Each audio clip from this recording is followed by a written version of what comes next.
Hello dear friends. Today we will get acquainted with the diary of a German tanker. This diary perfectly reveals the character of the author and his attitude to the war. Joachim Scholl commanded a Panzer VI Tiger, tank numbered 232, as part of the 2nd Company of the 102nd SS Tank Battalion, Das Reich. Although he is not as famous as some other tank commanders, he was able to destroy 76 enemy tanks. Do not forget to rate this work. Well, we begin. The first part of the diary refers to the period of his service on the Eastern Front. It was from that time that he decided to keep his diary. Kursk. Operation Citadel. July 10, 1943. This is my first fight on the Tiger. I spent the whole night reading and rereading the instruction manual for this combat vehicle. Remembering the past period of training, I scrolled through various situations in my head. I am very nervous. I don't remember such a concentration of forces on both sides since the beginning of Operation Barbarossa. In any case, don't beat yourself up, it will happen and I need to do my best in this fight. Nothing special happened in my first fight on the Tigris. He passed normally. We were fired upon for several minutes, but the fire was somehow unorganized. Several shells hit the armor of my Tiger. I didn't like it. We moved forward about 8 kilometers. Progress was greatly slowed down by minefields and harassing enemy aircraft. Usha has chalked up 2 victories, but I will still win my 100 marks, which I, Gert and Uska, bet on who will have the highest combat score by the end of the war. Tomorrow will be a new day. 11th and 12th of July. Yes, I got my first win.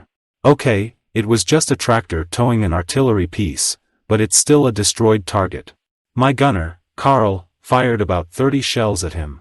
God only knows where he was taught to aim. Usha chalked up 3 more victories. Borov, he's already far ahead of me. I think he got a much better gunner. I heard that we lost 4 Tigers today in the minefields. This made me very careful when moving forward. I'm going to pull back a bit and wait while Ulrich carefully examines the route of advance.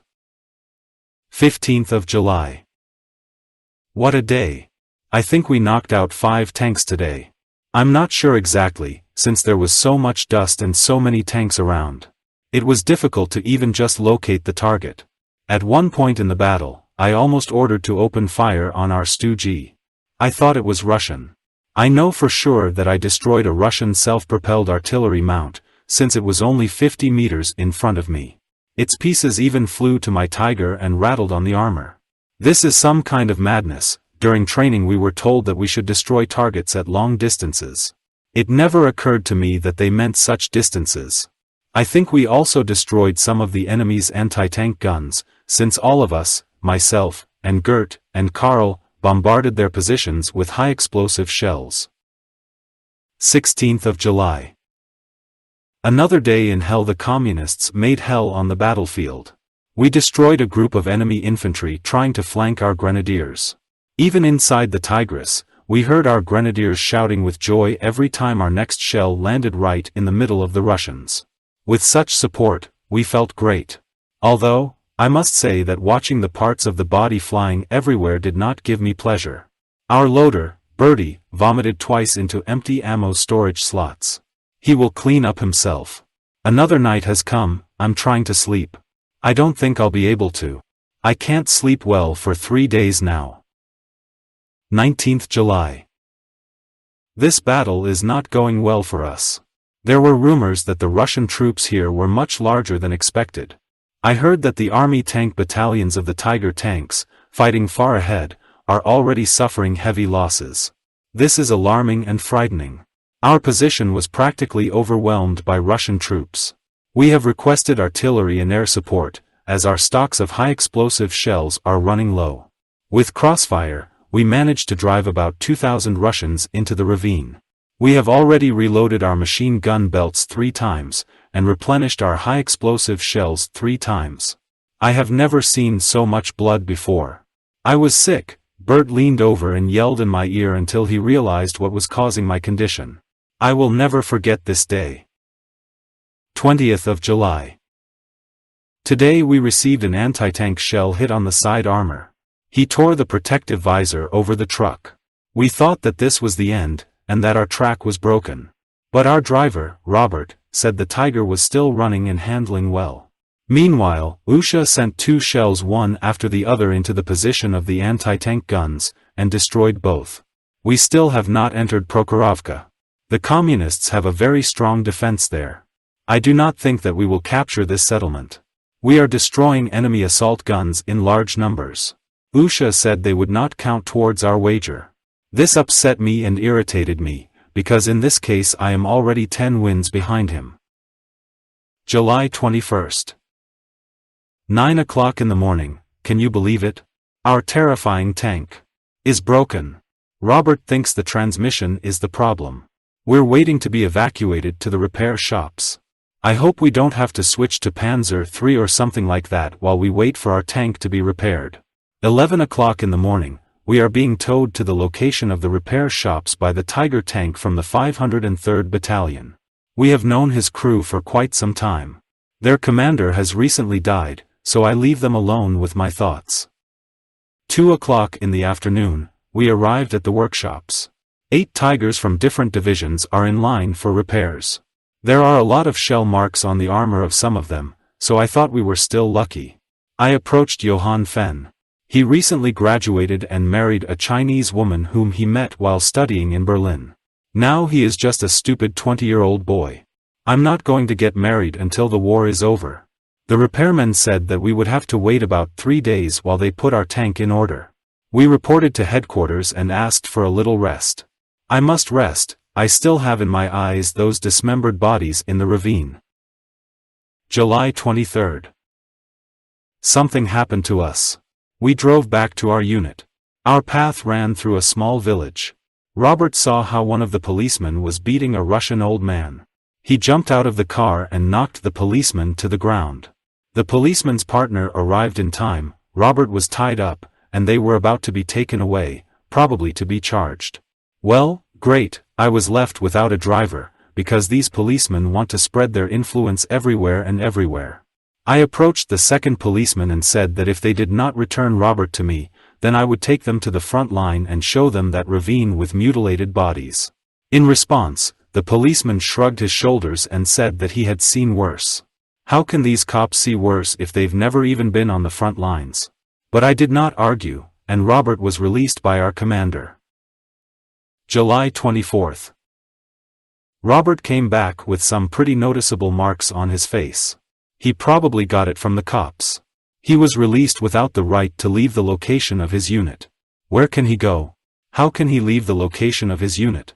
I wrote a complaint about physical injury to Robert, which seriously interferes with his performance of his duties. Our tank is still not repaired. The chief mechanic said that it would take another 2 days for repairs. I am very upset. Usha during this time even more broke away from me in terms of the number of victories. July 25th. Finally our tank is repaired. The mechanics worked all night, as the strictest special order was received, urgently return all tanks to the front. In general, things are going really badly. On the way back, we received an order to tow another damaged Tiger for repair. Great, it turned out to be Ushi's tank. Now I have a great opportunity to catch up with him in terms of performance. We joked on the way to the workshops. At times he was indignant about the mess that was going on at the front. He said that no one knows who is where, and the Russians are piling on like a solid brown wall. According to him, the Russians are completely oblivious to their losses. Unfortunately, our troops are pretty battered. He also said that only 3 tanks remained in the second company. July 27th. Didn't hit anything today. We fired all day, but because of the thick clouds of dust and smoke, I don't even know what we hit there, or if we hit it at all. I feel very tired, the crew too. Robert almost fell asleep on the go twice. Carl said that they destroyed a couple of guns, 1 T-34 and a lot of infantry. But I can't confirm any of this. But I will still declare these victories, since I have not yet left this race for 200 marks. July 28th. Today we were ordered to retreat and regroup. This is the first time since Operation Citadel that I have seen the entire company assembled. We lost a few tanks, mostly due to technical failures, but some were blown up in minefields. Young Gert was seriously injured and sent to Berlin. Usha said that Gert's right hand would be taken away, and now the bet remains only between the two of us. I said that Usha won this bet, and we will make a new one when Gert returns. Actually, I have not yet had such a great need for 100 marks. We returned back to the city of Belgorod. On our way we met a group of foot soldiers. They looked tired and downcast. I felt guilty, and suggested that they climb onto the armor. They settled behind the tower. Robert chatted the whole way until Karl and I got impatient and told him to shut up. As an officer, I shouldn't have done that. I have not lost control of myself, but after this month of fighting, I will never be the same again. The second part of the diary refers to the period of battles for Kharkov and Bobruisk. Kharkiv. August 21, 1943. We retreated and fought for 2 days.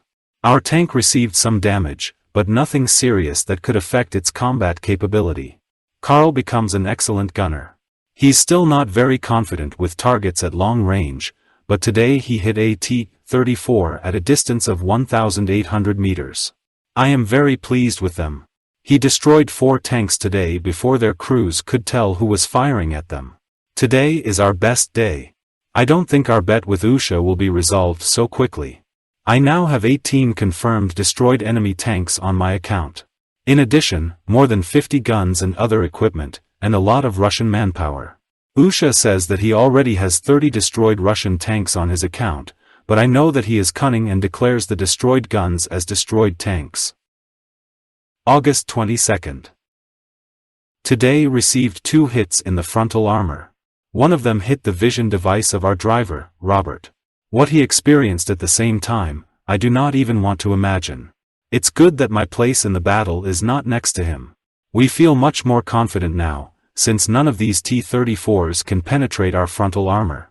Karl destroyed 3 guns today, as well as several loaded trucks. The nickname has already stuck to us, Truck Aces. What should I do? Where to find at least a few normal tanks, if they have not been in sight for a long time? I can't find decent words for my commander, who sent us far ahead as part of a platoon. August 23. He erased his last diary entry. Today our tank was appointed leader, as our previous leader, young Fawn's Tiger, got stuck in a ravine. Idiot. Our Tiger has already received at least 10 hits today. And each hit was accompanied by a loud ringing metallic sound. One of the shells made a hole in the ammo box. We destroyed 2 T-34s, a gun and 5 more trucks. I hint to the commander that I don't really want to be the leading tank. He laughed and told me not to worry. And I'm worried. August 24.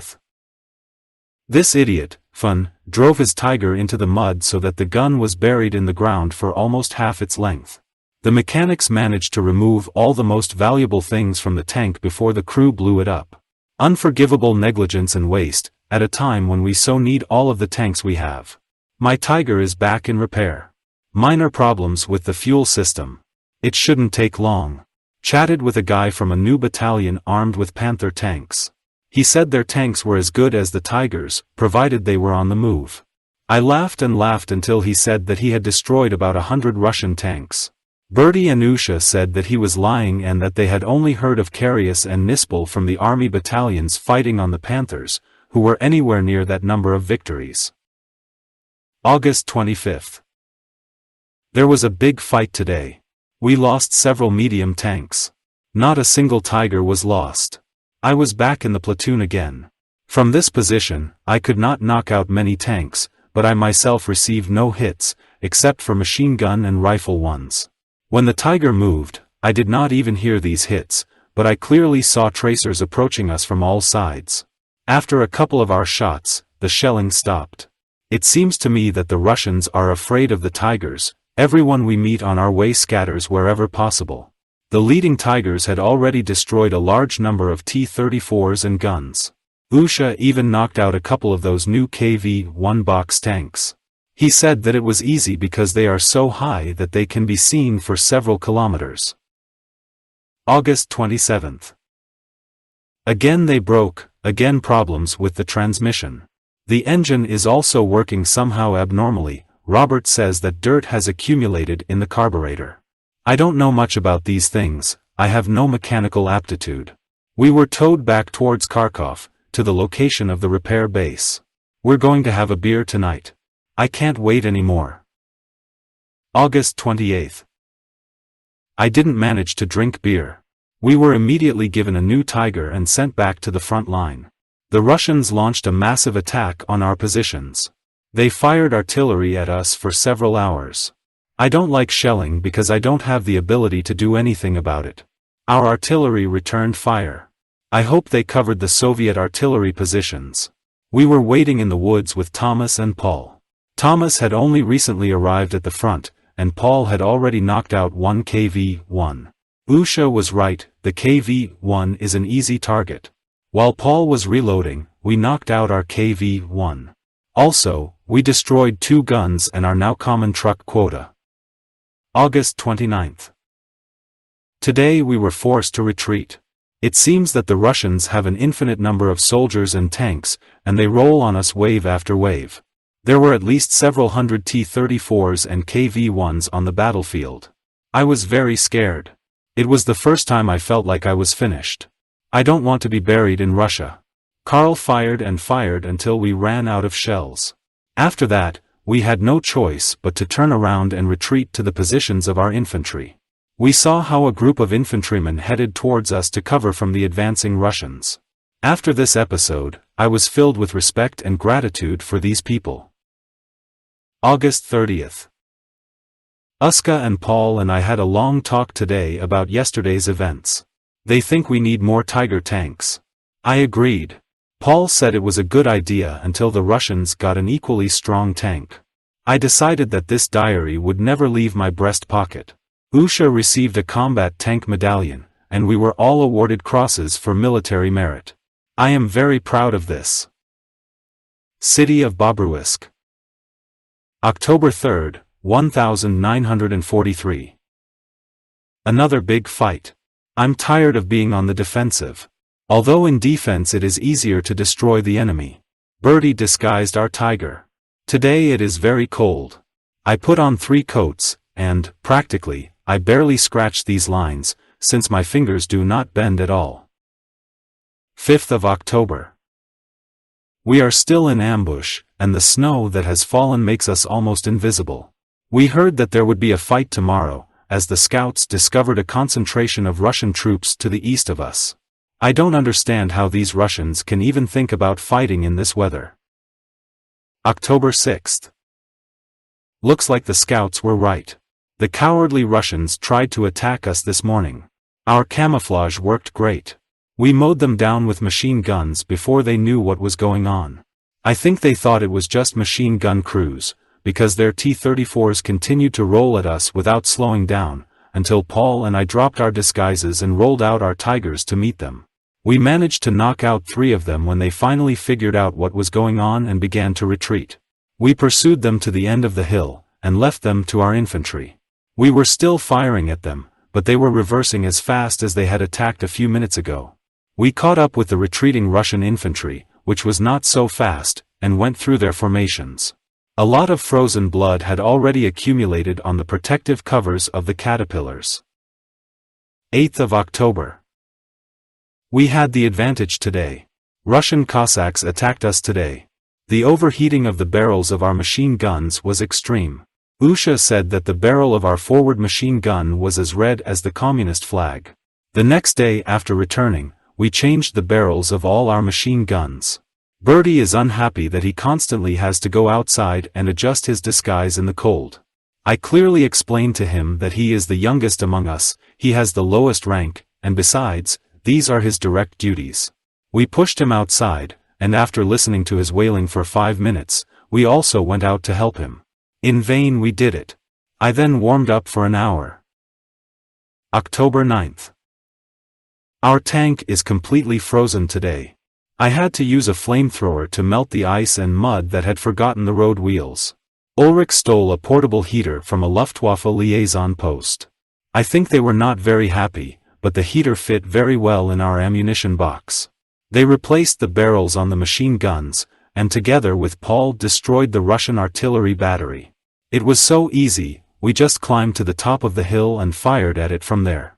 It was nice to see the guns that plagued us shatter into pieces. I especially liked the second explosion when their shells detonated. 10th of October. Paul and I were ordered to destroy a few more Russian artillery batteries. For help, 3 armored personnel carriers with infantry were given to us from the division. A Luftwaffe reconnaissance man reported that he had found 2 batteries of Stalin's organs 10 kilometers away on a hilltop. We easily destroyed the rocket launchers, which erupted into fireballs. For fun, Usha took aim at a cluster of trucks that I think were carrying missiles. A powerful explosion destroyed and scattered everything that was in the place of the trucks and next to them. The snow around the Russian positions melted at a great distance. The infantry, with our help, completed the defeat of the Russians. October 11th. We are completely frozen. At night the temperature dropped below 20 degrees below zero. The fuel froze in the engine, and the tracks were completely iced over. Plus, a blizzard just hit. I don't think the Russians will attack today. I want to go to Africa. October 12th. We are still frozen. The snow is so deep that it presents quite a problem when moving. Today we were attacked by the Cossacks, but we repelled their attack. There are rumors that we will be transferred to Kiev. Large heaters have been placed around the tank in an attempt to defrost it. October 16th. Ulrich froze. It looks disgusting. Medics hastily treated his wounds, but his left arm is still inoperative. Although in this state, he can still be controlled with a radio and a machine gun. Our Tiger was finally defrosted, and we destroyed another artillery battery that the Russians had set up behind the farm. It was easy. The Russians made so much noise with the engines of their trucks that they did not even hear our approach. 3 shells and 1 machine gun belt were enough to destroy them. The infantry captured a dozen prisoners. Some of them were practically children. This suggested that if the Russians began to use children, then the state of their troops was not so good. October 24th. The fighting in our area has subsided, so we are being transferred to help the troops near Kiev. I feel guilty before the mechanics, who, in the cold, have to change running tracks for transport ones. I was seriously afraid of being left without tracks if the shelling began now. I don't even want to think about it. November 3rd, 1943. We engaged in combat on the way from the arrival station. The Russians are pretty far advanced. We've regained control, but the situation remains serious. We attacked at night.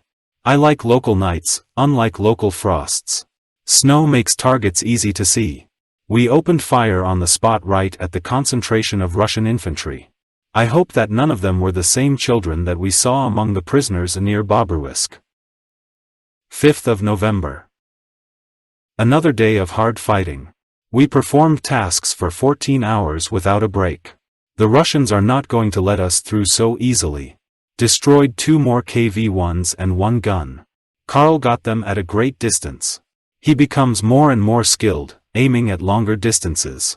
It looks like we're having some problems with the turret's swivel mechanism. I quickly locate targets, but while our tower is deploying, the target either leaves or someone else from our company is already destroying it. Robert thinks the grease is frozen. November 6th. Today we are in the thick of the battle.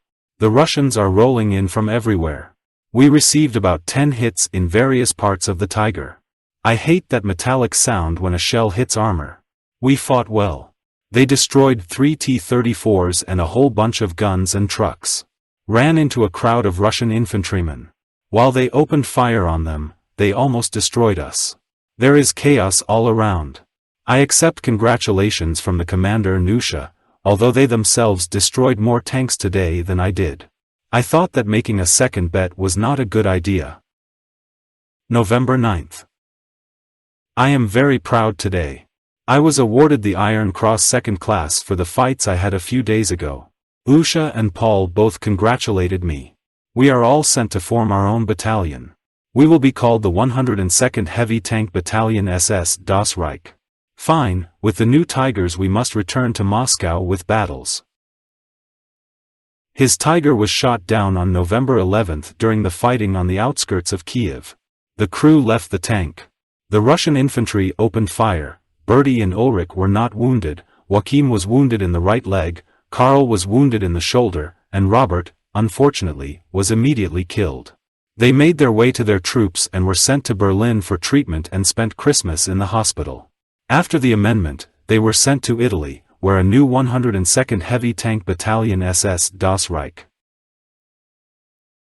The third part of the diary refers to the period of reformation in Italy and service in France before the Allied landings in Normandy. Italy. The 3rd of January, 1944. Word has reached us that the Afrika Korps has surrendered. I'm not at all happy about this. Things are going really bad. The pain in my right leg is almost gone, which can't be said about my heart. Our new driver arrives today along with the rest of the battalion. So many young ones in the incoming recruits. I am alarmed that if we are already so dependent on such young recruits, then our losses at the front are really very high. I must say that the youth from the Hitler Youth are excellent fighters, so not everything is so bad. This place is so boring. Italian soldiers love our tank, many of them are photographed against its background. I don't like being photographed.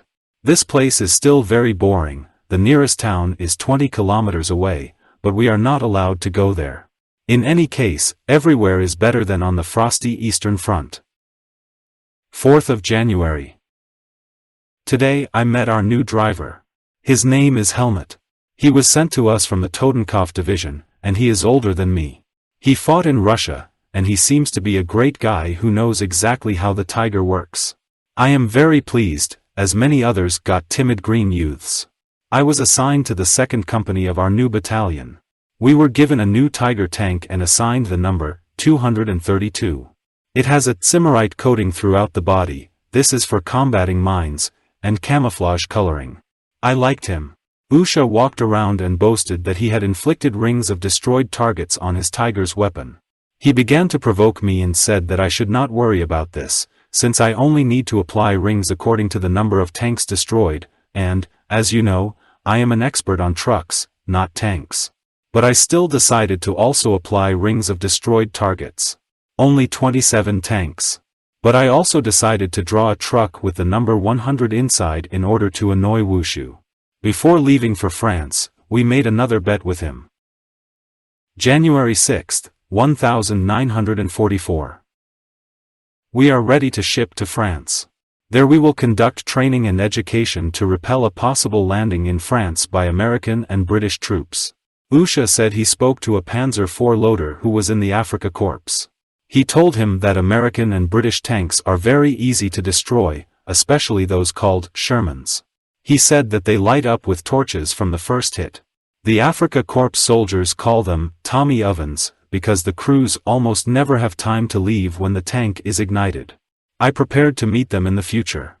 Usha said that American and British tanks could not penetrate the Tiger's armor in any place at all. Looks like we'll have a lot of fun with them. January 10th, 1944. We are transported by rail to France. It's gorgeous.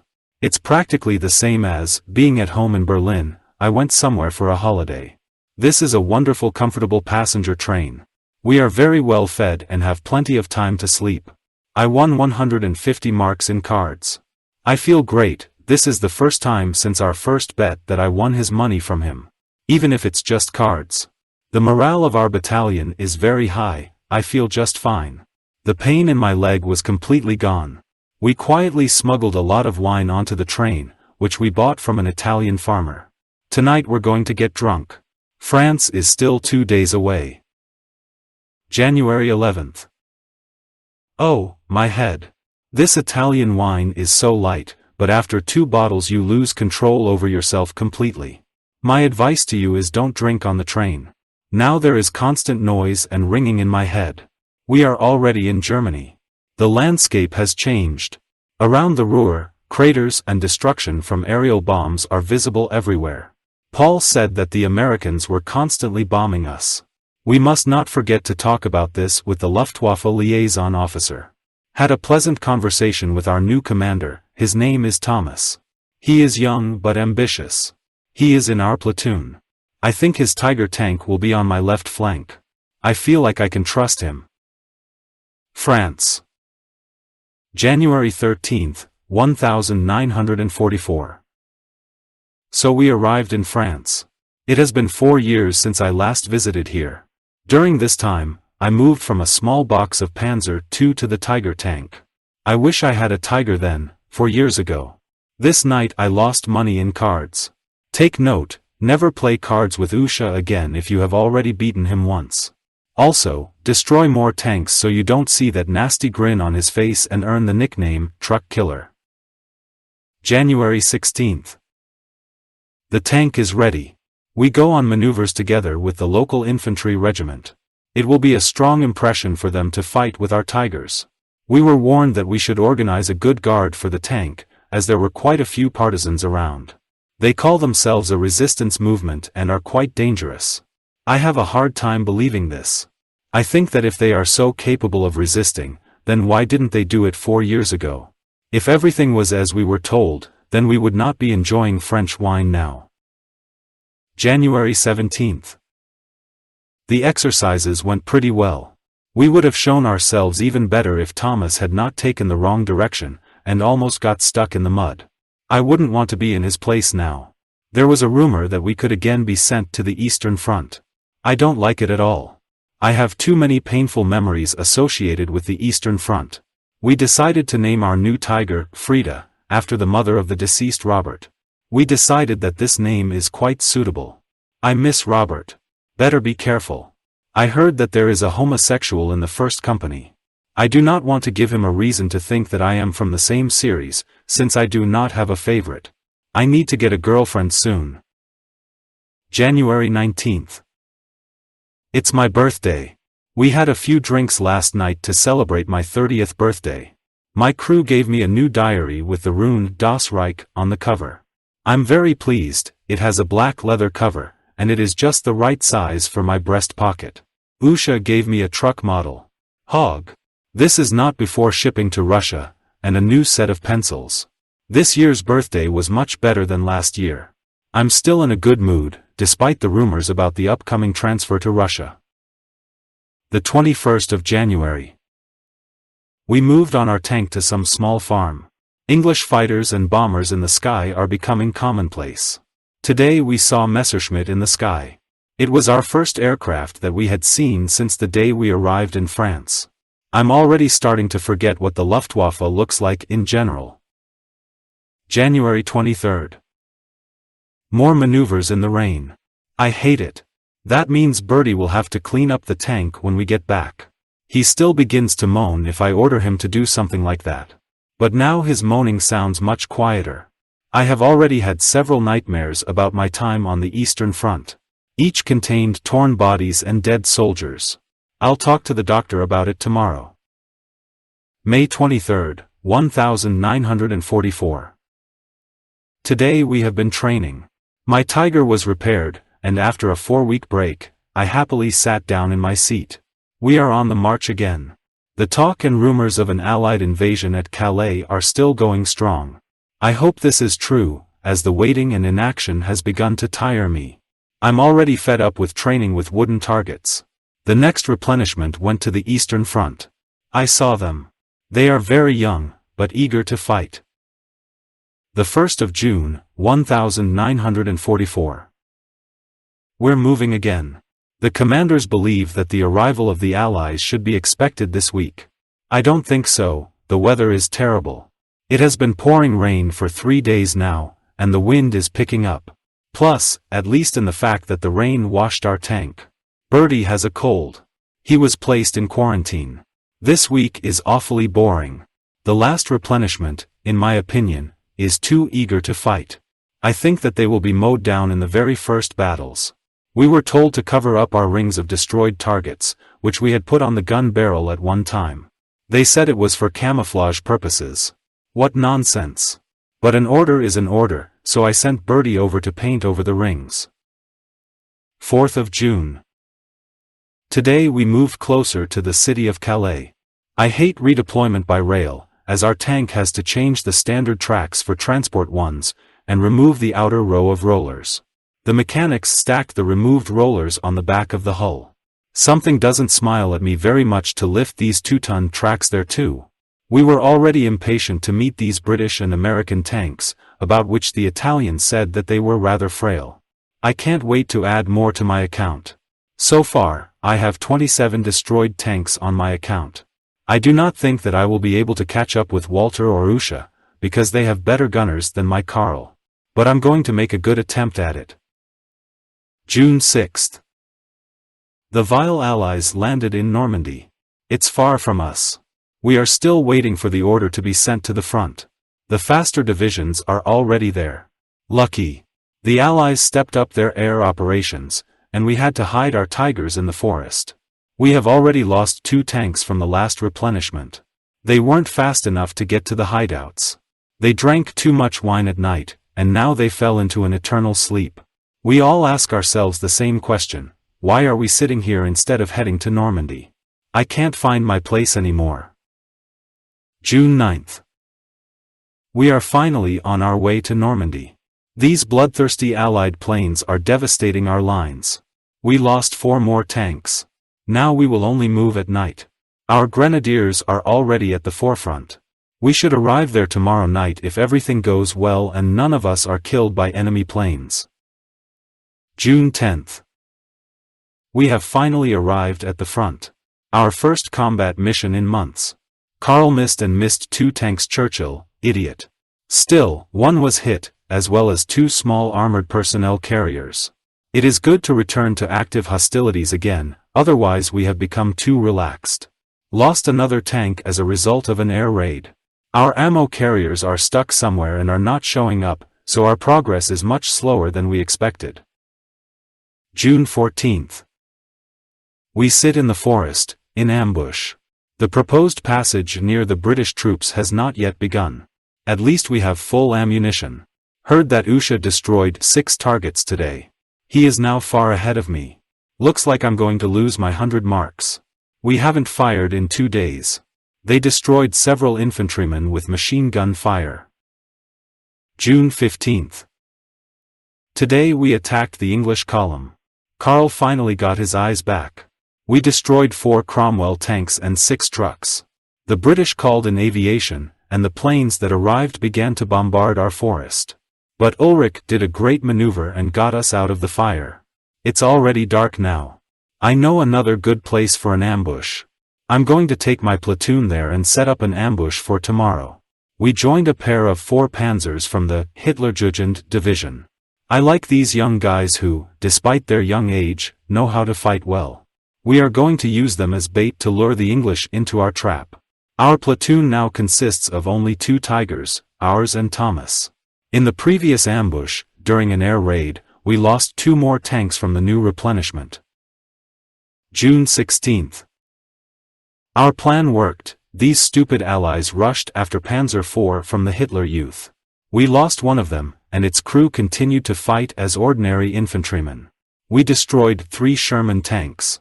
It seems to me that they were French because they had large red-white-blue insignia and French names. Thomas knocked out 4 more tanks, after which the rest turned away. We need to hurry up and look for a new place for an ambush, so as not to fall under the bombing. Soon we will need to return to the base to replenish ammunition and refuel. June 17th. We returned to headquarters.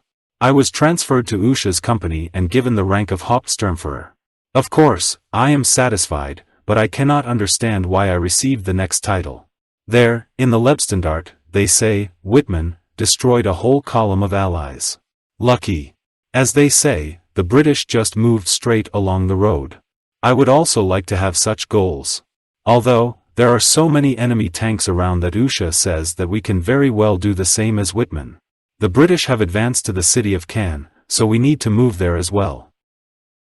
June 19th. Lost 2 more tanks today under airstrikes. We already got it. I haven't seen a single one of our planes in the sky since the Allied landing. Where the hell are they? Our commanders wrote a formal complaint to this fat Goering. He will surely hide from air raids in an underground bunker. If, of course, he passes through the door. June